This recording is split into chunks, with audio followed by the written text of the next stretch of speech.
নমস্কার বন্ধুরা, আহারে বাহার রান্নাঘরে আপনাদের সবাইকে স্বাগত। আজকে আমি আপনাদের সাথে শেয়ার করব মুখরোচক চটপটার সাথে নিরামিষ কুমড়োর রেসিপি।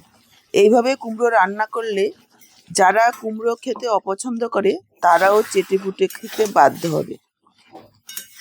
রান্না করাও একেবারে সহজ, ঘরে থাকা সামান্য কিছু উপকরণে তৈরি হয়ে যাবে। রুটি, লুচি, পরোটা, ভাত সব কিছুর সাথে খেতে অসাধারণ লাগবে। তো চলুন আর দেরি না করে রেসিপিটা দেখে নেওয়া যাক। আজকে এই নিরামিষ কুমড়োর রেসিপিটা করার জন্য দেখুন আমি এখানে এক টুকরো কাঁচা কুমড়ো নিয়েছি, ওয়েট 500 গ্রাম। আপনারা চাইলে এটা পাকা কুমড়ো দিয়েও করতে পারবেন। প্রথমে কুমড়োটাকে আমরা কেটে নেব। যেহেতু কাঁচা কুমড়ো আমি আর খোসা ফেলবো না, আপনারা চাইলে ফেলতে পারেন। যদি খুব বেশি পাকা কুমড়ো হয় তাহলে অবশ্যই ফেলবেন। পাকা কুমড়োর খোসাগুলো খেতে একটু কষতে হয়। কাঁচা কুমড়োর খোসাতেও রয়েছে প্রচুর পরিমাণে ভিটামিন। আর কাঁচা কুমড়ো খোসা শুদ্ধ কাটলে রান্নার সময় একেবারে গলে যাবে না।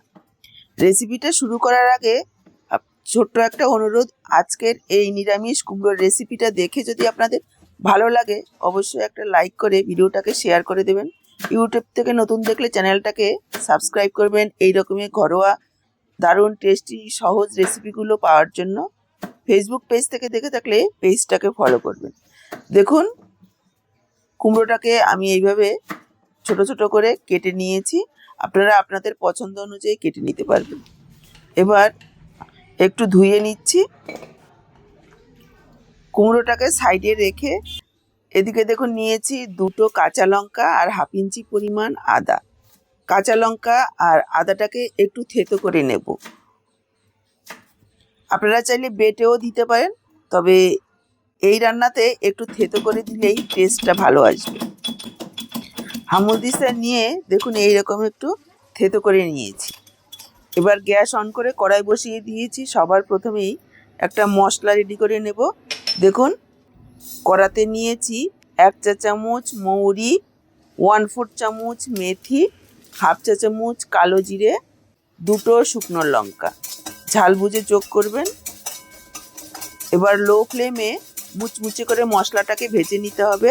খেয়াল রাখবেন মশলাটা যাতে পুড়ে না যায়। এভাবে নাড়াচাড়া করতে করতে সুন্দর গন্ধ বেরিয়ে গেলে মশলাটাকে নামিয়ে নেব। মশলাটাকে নামিয়ে নিয়ে কড়াতে দিয়ে দিলাম 3 টেবিল চামচ পরিমাণ সর্ষের তেল। এই রান্নাটা সর্ষের তেলে করলেই বেশি ভালো লাগবে খেতে। এবার যোগ করে দিলাম 1 চা চামচ ধনেগুলোকে আমি একটু আধ ভাঙ্গা করে নিয়েছি। আর যোগ করে দিলাম হাফ চা চামচ পাঁচফোড়ন, একটা তেজপাতা। আর দিয়ে দিচ্ছি হাফ চা চামচ পরিমাণ হিংটা স্কিপ করবেন না, অবশ্যই দেওয়ার চেষ্টা করবেন। হিঙে এই রেসিপিতে দারুণ একটা টেস্ট নিয়ে আসবে। আর এই সময় গ্যাসের ফ্লেমটাকে একেবারে লোতে রাখতে হবে, তা না হলে কিন্তু হিংটা পুড়ে যাবে। এবার মশলাটাকে লো ফ্লেমে ভেজে নিতে হবে। দেখুন প্রায় 30-40 সেকেন্ড মশলাটাকে ভেজে নিয়েছি। এবার আমি যোগ করে দিচ্ছি থেতো করে রাখা আদা আর কাঁচা লঙ্কা। আদা কাঁচা লঙ্কাটাকেও একটু ভেজে নেব, তবে খেয়াল রাখবেন খুব বেশি সময় ভাজা যাবে না, তাহলে তেতো হয়ে যেতে পারে আদা।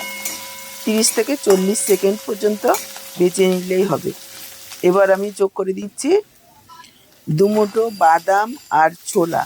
আমি 3-4 ঘন্টা আগে ভিজিয়ে রেখেছি। এবার দিয়ে দিলাম। একটু ভিজিয়ে রাখলে খুব সুন্দরভাবে সেদ্ধ হয়ে যাবে। 1 থেকে 1.5 মিনিট এভাবে একটু নাড়াচাড়া করে ভেজে নিই। বাদামটাকে 1-1.5 মিনিট ভেজে নিয়েছি। এবার দিয়ে দিচ্ছি হাফ চা চামচ পরিমাণ হলুদ গুঁড়ো আর হাফ চা চামচ পরিমাণ কাশ্মীরি লাল লঙ্কার গুঁড়ো। কাশ্মীরি লাল লঙ্কার গুঁড়োটা পুরোপুরি অপশনাল, আপনারা চাইলে নাও দিতে পারেন। ঝালটা কাঁচা লঙ্কার ঝালেই হবে। যে কোনো নিরামিষ তরকারিতে খুব একটা ঝাল বেশি ভালো লাগে না, তবে আপনারা আপনাদের ইচ্ছে মতন যোগ করবেন। এবার পুরো মশলাটাকে এভাবে একটু মিশিয়ে নেব, এতে কালারটা খুব সুন্দর আসবে। গুঁড়ো মশলাটাকে মিশিয়ে নিয়ে দিয়ে দিচ্ছি কেটে রাখা কুমড়ো। এবার কুমড়োটাকে মশলার সাথে 2-3 মিনিট সময় নিয়ে এভাবে একটু কষিয়ে রান্না করে নেব। দিয়ে দিচ্ছি পরিমাণ মতো লবণ, মিশিয়ে নিয়ে মিডিয়াম লো ফ্লেমে ঢাকা দিয়ে কষাবো। তাহলে ঢাকা দেওয়ার ফলে বা লবণ দেওয়ার জন্য যে জলটা বের হবে তাতে করে খুব সুন্দরভাবে মশলার সাথে কুমড়োগুলো কষানো হয়ে যাবে। দেখুন ঢাকা দিয়ে 2-3 মিনিট কষিয়ে নিয়েছি। এবার দিয়ে দেবো জল। জলটা বুঝিয়েই দিতে হবে, এটা কিন্তু খুব বেশি পাতলা ঝোল হবে না, একেবারে মাখো মাখো হবে।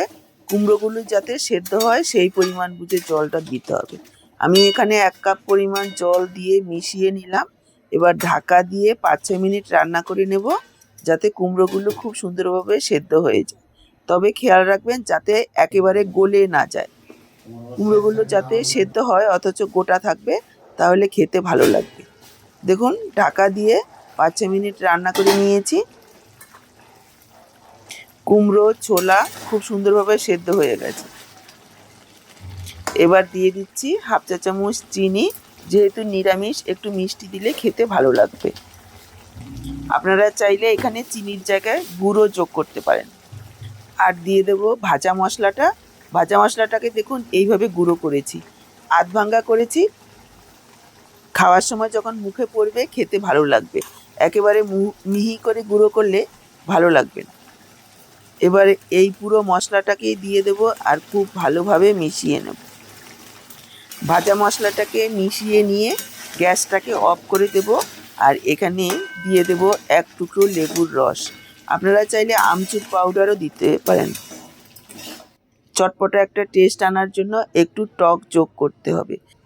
কেউ চাইলে একটু তেঁতুল চটকে তেঁতুলের পালটাকেও যোগ করতে পারেন অল্প পরিমাণে। আজ আমি তৈরি করেছি আচারি কুমড়োর রেসিপি। চাইলে কেউ যে কোনো আচারের তেলও এখানে দিয়ে দিতে পারেন। লেবুর রসটা দেওয়ার পর গ্যাস অফ করে আরও একবার খুব ভালোভাবে মিশিয়ে নিয়ে ঢেকে রেখে দেবো 5 মিনিট স্ট্যান্ডিং টাইমে, যাতে সব কিছু খুব সুন্দরভাবে সেট হয়ে যায়। 5 মিনিট ঢেকে রাখার পর দেখুন একদম তৈরি মুখরোচক চটপটার সাথে আচারি কুমড়োর রেসিপি। কুমড়োর তরকারি তো আপনারা অনেক খেয়েছেন, একবার এই পদ্ধতিতে আচারি কুমড়ো রান্না করে দেখুন, ঘরের সবাই ছোট থেকে বড় আঙ্গুল চেটে পুটে খেতে বাধ্য হবে। তাহলে আজকের এই আচারি কুমড়োর রেসিপিটা আপনাদের কেমন লাগলো কমেন্টে জানাতে ভুলবেন না। ভালো লাগলে লাইক করবেন, শেয়ার করবেন, ইউটিউব থেকে নতুন দেখলে চ্যানেলটাকে সাবস্ক্রাইব করবেন, আর ফেসবুক পেজ থেকে দেখে থাকলে পেজটাকে ফলো করবেন। আজকে এই পর্যন্ত, আবার দেখা হবে নতুন কোনো রেসিপির সাথে।